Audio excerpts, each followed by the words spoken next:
Il flottait comme un parfum d'olympisme ce matin à la Linde. Au lieu de leur cours habituel de français ou de mathématiques, les élèves de 6e ont eu le privilège de rencontrer les fameuses reines du foot, l'équipe de femmes seniors basée à Trémola, qui s'est notamment illustrée en participant à la Coupe du Monde des mamies footballeuses en Afrique du Sud.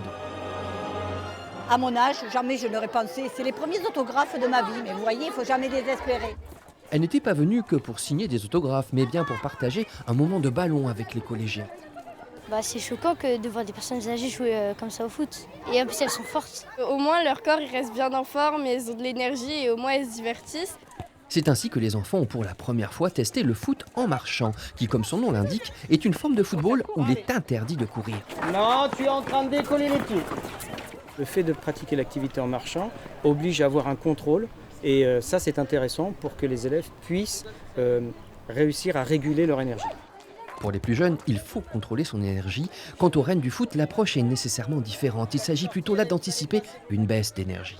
Le jour qu'on ne sait plus courir, on a toujours le foot en marchant. Donc voilà. Non mais c'est génial. Et j'ai l'impression que les enfants, ils aiment bien. Si on tire trop fort, on a des inconvénients. En fait, il faut tirer doucement et j'aime trop, c'est trop bien. Ça va, c'est bien. Juste, on ne peut pas courir, quoi.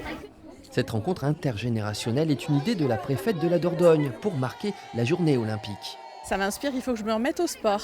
Voilà.